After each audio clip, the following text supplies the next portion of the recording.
Assalamualaikum warahmatullahi wabarakatuh. Selamat berjumpa kembali di channel YouTube Gizi Ides. Salam gizi seimbang. Pada saat ini saya akan menjelaskan suatu program berbasis Android yang namanya It's Up. Jadi It's Up itu adalah suatu program berbasis Android di mana program tersebut menjelaskan atau menerangkan kepada si pengguna bagaimana asupan makanan agar seimbang dengan aktivitas. Jadi di sini akan muncul suatu keseimbangan antara asupan makanan yang kemudian asupan makanannya dianalisa sesuai dengan kebutuhan tubuh kita. Jadi kalau saya melihat kebutuhannya berdasarkan antropometri. Lalu yang keduanya, setelah adanya kebutuhan zat gizi, dia dibandingkan dengan aktivitas yang kita input ke program tersebut. Jadi program It's Up itu seperti ini, mungkin bisa dilihat yang biru. Nah, jadi program tersebut menjelaskan kembali lagi saya menjelaskan mengukur keseimbangan antara kebutuhan energi kita lalu dipenuhi oleh asupan makanan lalu dibandingkan dengan aktivitas kita. Di sini program tersebut akan membandingkan dua kubu tersebut sehingga akan terlihat apakah dalam satu hari tersebut makanan yang kita konsumsi itu sudah mencukupi atau bahkan kelebihan. Nah, nanti bisa dilihat kelebihannya dari segi apa, nanti kita bahas. Mungkin saya akan menjelaskan cara instalasinya terlebih dahulu atau cara pemasangan program tersebut di basis Android. Kalau kita melihat, bisa dilihat di sebelah saya tampilannya. Kalau kita melihat program Android, karena saya memang menggunakan Android, tidak menggunakan Apple, di Android di Play Store kita masukkan nama program tersebut, nama aplikasi tersebut. Kita tidak menemukannya. Jadi yang kita temukan itu lebih ke WhatsApp karena memang dekat-dekat lah secara secara kode pencariannya mungkin si aplikasi si server di Play Store mengarahkannya ke WhatsApp.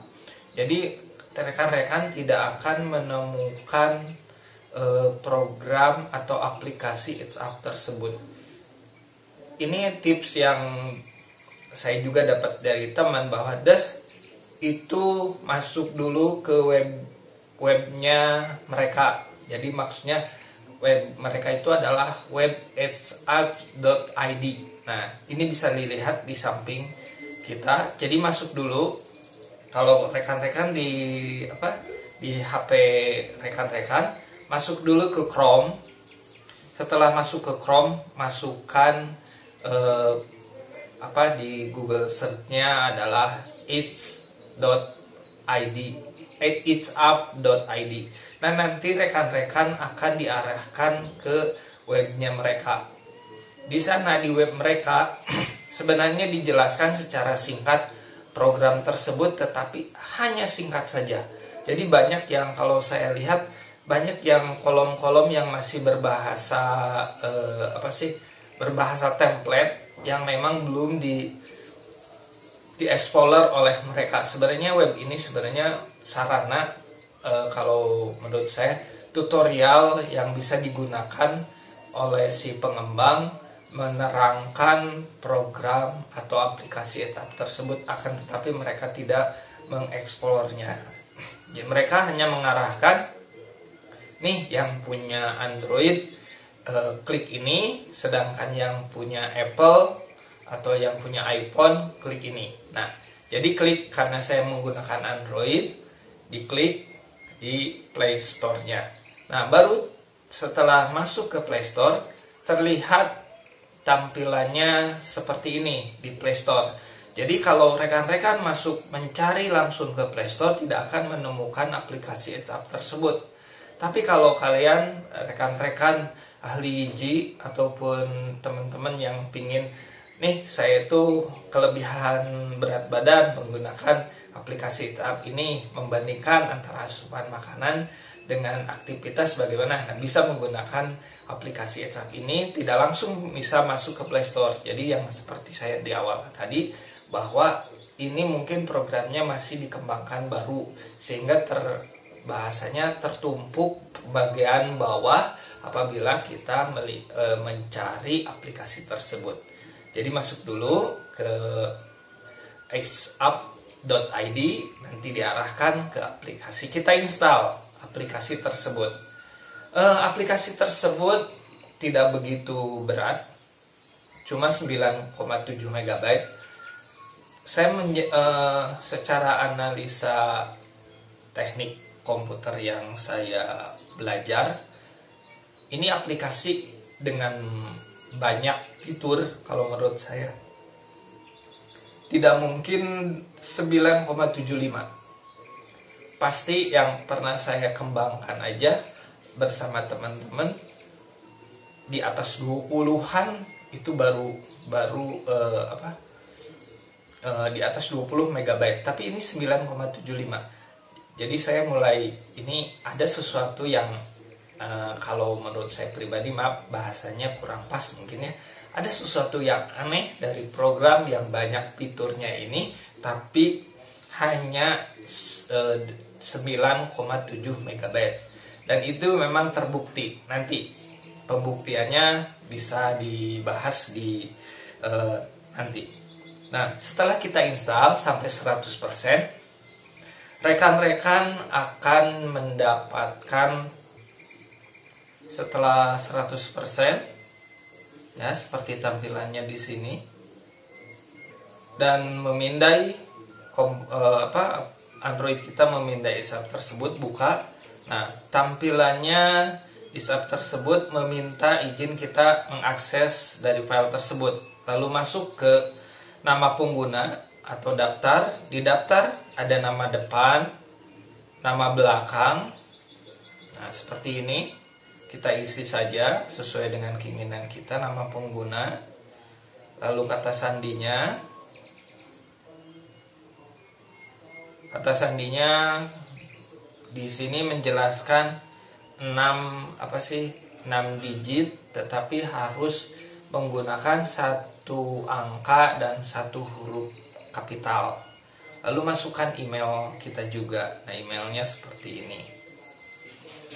Apabila tidak ada kecocokan, kita ulangi lagi.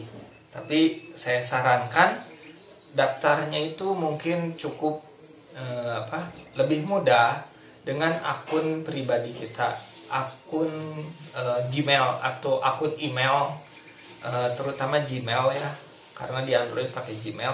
Jadi akun Gmail kita setelah dimasukkan itu langsung masuk ke menu utama.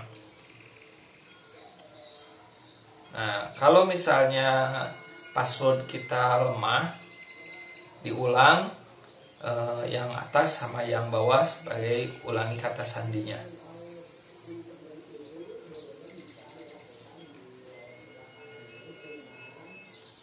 Masukkan nomor HP-nya juga, nomor HP kita. Sebenarnya ini suatu hal yang opsional, bisa di ini. Nah, setelah memasukkan nomor HP, masukkan tanggal lahir kita. Masukkan tanggal lahir tersebut. Kita untuk usianya, tahunnya, klik dulu tahunnya, baru kita rubah. Tahun misalnya 2000, baru ke bulan. Jadi nggak usah kita klik terus sampai di bulan tersebut, tapi tahunnya dulu. Masukkan setelah tanggal lahir kita, masukkan tinggi badan. Tinggi badan sekitar 170 atau 172, lalu berat badannya, dan tingkat aktivitas kita, baru daftar. Biasanya kalau rekan-rekan mengalami kesulitan dalam hal daftar dari entah itu emailnya sudah pernah dipakai atau kita pernah menginstal lalu di uninstall, lebih baik langsung menggunakan daftar menggunakan akun Gmail kita. Gitu. Nah, di sini bisa dilihat akun Gmailnya. Kadang-kadang untuk hal yang tidak cocok, masuk aja ke akun Gmailnya. Nah, setelah kita mendaftar melalui akun Gmail, ini nanti ada pilih akun yang apabila kita punya beberapa akun. Nah, tampilan awalnya seperti ini. Jadi kalau yang rekan-rekan mungkin langsung ke 0, lalu klik riwayat. Di riwayat ini kan kita baru bahasanya kita baru menggunakan aplikasi tersebut, jadi tidak ada. Lalu masuk ke profile. Nah, di profile klik yang gambar gerigi tersebut, itu untuk mengetahui detail pribadi kita, apakah ada yang ingin dirubah atau direvisi. Nah, terlihat di situ kalorinya, kebetulan yang saya itu adalah kalorinya 2300. Kita rubah berat badannya. Apakah dengan berat badan tersebut kita rubah, kalorinya berubah, tinggi badannya berubah? Tapi kalau kita lihat setelah kita memasukkan atau merubah berat badan dengan tinggi badan, itu kalorinya tidak berubah. Kita simpan dulu. Setelah simpan kita buka lagi. Nah, baru terlihat adanya perubahan. Jadi di sini terlihat bahwa bagian yang menghitung atau otak yang menghitung kebutuhan kalori kita bukan aplikasi ini, tapi serverlah yang menghitung itu semua. Jadi dengan kata lain, mungkin ini kalau menurut saya titik kelemahan dari aplikasi ini. Aplikasi ini sangat tergantung dari koneksitas internet yang kita gunakan. Jadi kenapa program aplikasi atau aplikasi ini hanya 9,75? Jadi hanya untuk tampilan atau bahasanya etalasenya saja kalau di dalam toko. Sedangkan bagian pemasakan, bagian mengolah, ataupun bagian yang mengepak dan yang lain-lain sebagainya itu berada di bagian belakang. Jadi kita cuma melihat di atlas itu saja. Sedangkan bagian pengolahannya kalau di bahasa komputernya berada di server mereka. Jadi kalau server mereka banyak, saya kurang tahu ya mereka menggunakan servernya di mana atau seperti apa. Tapi kalau banyak yang mengakses, kita akan mengalami kesulitan juga gitu. Baik, jadi itu kelemahan dari program ini, sangat tergantung dari internetnya. Baik, jadi kalau kita melihat tampilannya saja dari aplikasi tersebut, kita isi mulai dari berat badan, kembali lagi isi berat badan, tinggi badan, lalu ada beberapa indikator seperti gula darah, asam urat, kolesterol, LDL, dan lain sebagainya. Jadi kita harus mengetahui atau dikosongkan saja.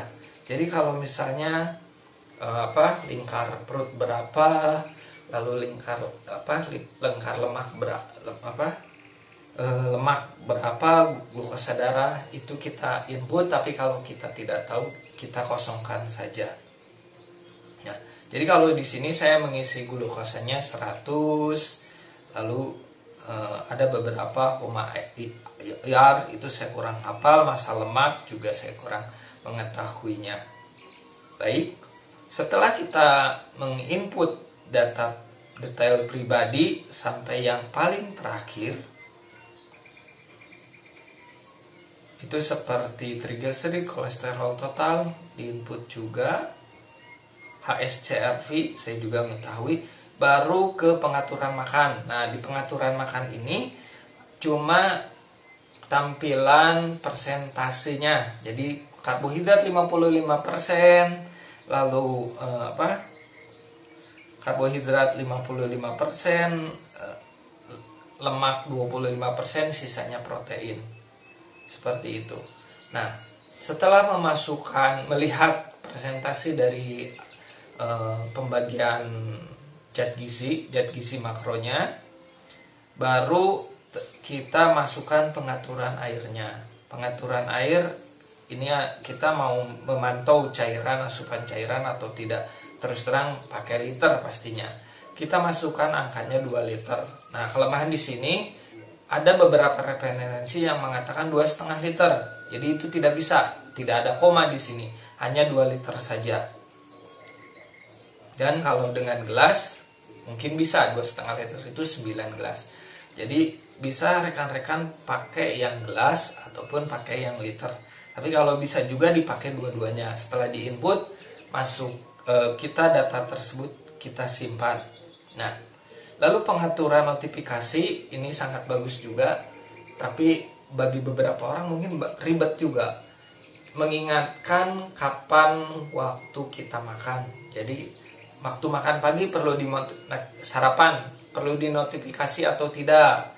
Lalu jamnya berapa sarapannya, misalnya jam 6.30. Lalu makan siang perlu dinotifikasi atau enggak, ingatkan saya. Kalau iya perlu. Lalu jam berapa, jam 12.30. Kita atur AM sama PM-nya juga. Jadi jangan sampai nantinya yang muncul alarmnya adalah misalnya jam 12.30 malam, seperti itu. Nah, makan malam juga perlu dinotifikasi atau tidak. Nah, setelah kita set, di situ ada camilan. Camilan ini snack dibagi menjadi 3 waktu. Tapi kalau rekan-rekan misalnya hanya mengisi 2 saja, silahkan diisi itu. Lalu ada notifikasi emisi gas makanan, kalori, karbohidrat, itu semuanya pengaturan notifikasi. Setelah pengaturan notifikasi, ini ada pengaturan akun juga, bisa nama atau email kita dirubah. Jadi kita periksa lagi, di situ ada nama depannya, lalu nama belakangnya kita kosongkan juga, nama pengguna, dalam hal ini emailnya, alamat, pekerjaan, setelah kita bahasa yang kita gunakan, ini ada 2 bahasa, ada bahasa Indonesia dan bahasa Inggris. Lalu ada bantuan ini hanya menjelaskan sekilas dan syarat dan ketentuan, lalu tentang mereka dan logout atau keluar dari program tersebut. Kita masuk lagi, lalu menggunakan Google akun kita masuk. Nah, di sini baru terlihat adanya kalori. Di sini 453, artinya kalori yang harus saya pergunakan untuk aktivitas sebesar itu, karena saya sudah memasukkan beberapa aktivitasnya. Kita lihat nanti. Nah, di sini terlihat penggunaan kalorinya yang saya setelah merubah berat badan saya 69 dan tinggi badan 173. Baik, di sini statusnya gizi lebih. Nah, menu hari ini ada sarapan, makan siang, makan sore atau makan malam, dan snack. Masukkan sarapannya. Sarapannya plus, kita klik tanda plus yang kanan bawah. Kita masukkan misalnya roti ataupun apel, tinggal klik. Atau misalnya kita mau menghapus beberapa makanan yang telah kita input, kita masukkan apel. Di sini agak loadingnya agak lama, berarti jaringan internet pada saat ini kurang begitu bagus pada jaringan saya. Klik apelnya itu, karena apel satu penukarnya 85 gram tidak ada di situ, boleh kita langsung ketikkan. Tapi kalau misalnya ada 50 gram, langsung klik yang angka 50 gram tersebut. Jadi menunya telur goreng, tempe goreng. Nah, ini. Nah, dari sini ada tampilannya nasi goreng. Itu cuma bagian belakangnya itu cuma kosong dengan gambar yang tertera di situ. Baik, kita hapus. Cara menghapusnya tinggal diklik, ada detail dan hapus. Nasi, kita masukkan nasi. Nah, ini cara melihat item nasinya, kita masukkan 150 gram. Nah, itu untuk sarapan. Lalu untuk makan siangnya juga, makan siangnya sama makan malamnya juga sama, lakukan seperti di sarapan. Dan camilan ini ya kita masukkan sesuai yang kita inginkan. Misalnya camilannya dimasukkan kue. Nah, di sini banyak daftar makanan yang kue-kue, mana yang kita akan pilih. Misalnya kita pilih kue putri salju 25 gram. Nah, setelah itu baru kita isi aktivitas fisik. Nah, aktivitas fisik yang dimasukkan disarankan selama 24 jam. Jadi, misalnya kita tidur selama 8 jam, masukkan tidur 8 jam, tapi dalam satuan menit. Jadi, 8 kali 60 jadi 480.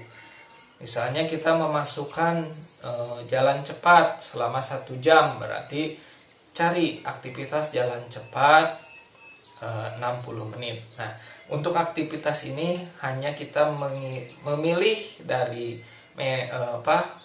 poin-poin yang telah ada, hanya kita menambahkan lama aktivitas itu dengan menitnya.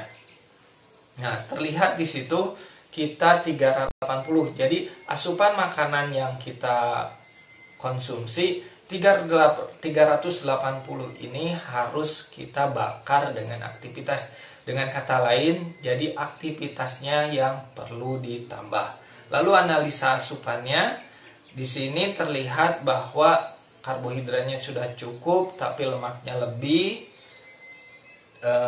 dan beberapa monitoring yang lain. Sedangkan targetnya karena ini baru, jadi targetnya tersebut tidak terlihat.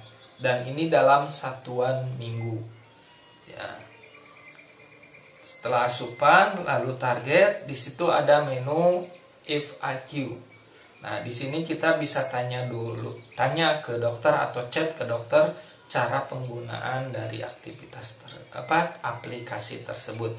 Demikianlah cara penggunaan dari aplikasi berbasis Android ataupun berbasis Apple mengenai Eats Up. Nah, di sini mengenai Eats Up di sini ada juga beberapa pertanyaan yang memang terutama pada info, beberapa pertanyaan yang mungkin sering muncul. Itu saja dari aplikasi Eats Up tersebut. Mungkin dari segi kelebihannya aplikasi ini kalau menurut saya sudah menggunakan tabel komposisi pangan Indonesia yang terbaru. Nah, itu kelebihannya. Lalu kelebihannya aplikasi ini cukup mudah bagi saya ya, karena saya mungkin sudah beberapa kali pakainya. Cukup mudah dalam penggunaannya, lalu cukup interaktif, jadi cukup menjelaskan secara detail.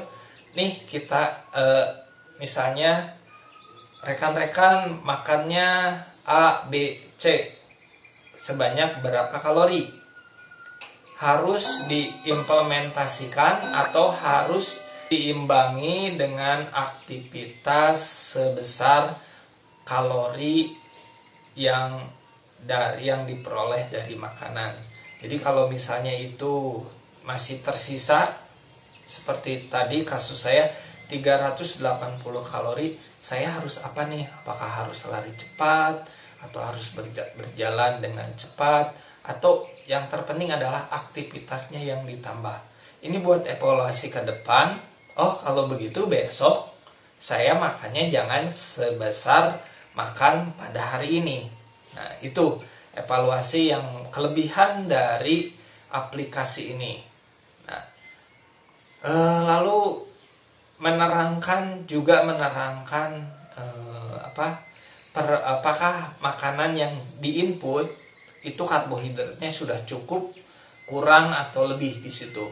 Tapi selama saya menggunakan aplikasi ini, memang aplikasi ini sangat berbasis dengan teori. Jadi terutama asupan natrium, kalium itu kan tidak bisa kita kontrol dengan sedetail mungkin. Jadi mungkin hanya bisa terfokus pada gizi makro saja. Itu kelebihannya itu. Sekarang kita bahas kekurangannya. Jadi mungkin ini dari si pengembang kepingin aplikasinya tidak terlalu berat, jadi cuma sekitar 9,75 MB. Dia di aplikasi itu besarnya seperti itu, sehingga kekurangannya itu, kelebihannya cukup kecil, tapi itu muncul kekurangannya. Kekurangannya apa? Jadi yang kita punya di aplikasi itu hanya tampilan depannya saja, etalasenya saja. Sedangkan diolahnya dia ke server. Jadi membutuhkan jaringan internet yang cukup bagus, ya lebih cepat, kencang, itu lebih bagus juga. Tapi ini membuat kalau misalnya kita berada di daerah yang internetnya kurang begitu bagus, maka aplikasi ini tidak bisa dipakai. Itu. Jadi cuma tampilan-tampilan saja yang telah kita input ataupun yang lama. Itu kelemahannya. Jadi membutuhkan internet yang cukup bagus.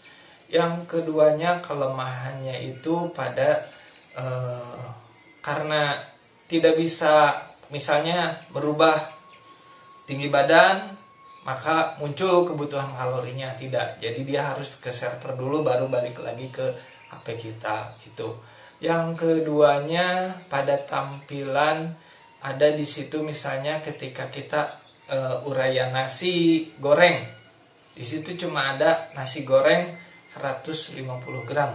Nah, tidak ada space bawah yang memang kalau menurut saya ini masukan juga, itu dimasukkan misalnya kandungan kalorinya per 100 gram saja, nggak usah misalnya sesuai dengan yang dimasukkan di situ, karena itu butuh waktu traffic yang lebih banyak lagi.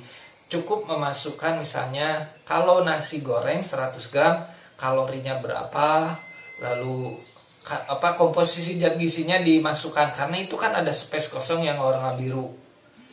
Nah, kalau yang lebih saya masukkan lebih bagusnya lagi, ketika mengklik nasi goreng, maka gambar di atasnya adalah nasi goreng. Kalau klik misalnya kangkung, yang di atasnya kangkung. Tapi mungkin kalau itu terlalu berat buat traffic jaringan internetnya, mungkin akan lebih baik masukannya tidak gambar itu saja. Jadi gambarnya tidak gambar itu saja. Maksud saya kalau misalnya di situ misalnya kita masukkan roti, maka muncul adalah sumber karbohidrat gitu.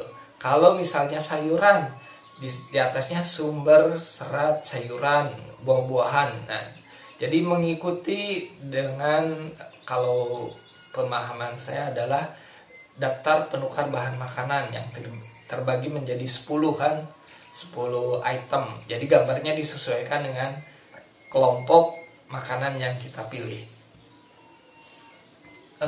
Kelemahan yang lain, tidak ada tutorial. Jadi di website di HP tersebut tidak ada tutorial cara penggunaan dari aplikasi It's Up tersebut. Jadi bahasanya kita trial and error dari program tersebut. Karena sampai saat ini saya belum bisa menggunakan target. Jadi target, karena di situ hitungannya minggu. Jadi saya berpendapat, ini harus nunggu dulu beberapa minggu untuk melihat target tersebut.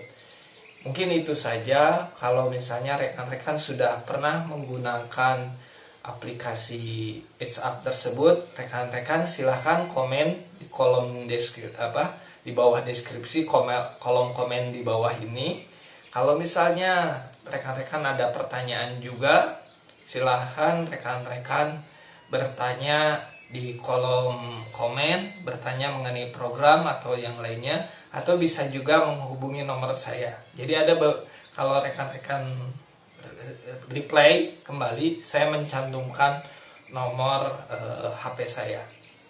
Demikianlah uraian pembahasan mengenai aplikasi WhatsApp yang saat ini menggunakan Android. Saya tutup, wabillahi taufiq wal hidayah. Wassalamualaikum warahmatullahi wabarakatuh.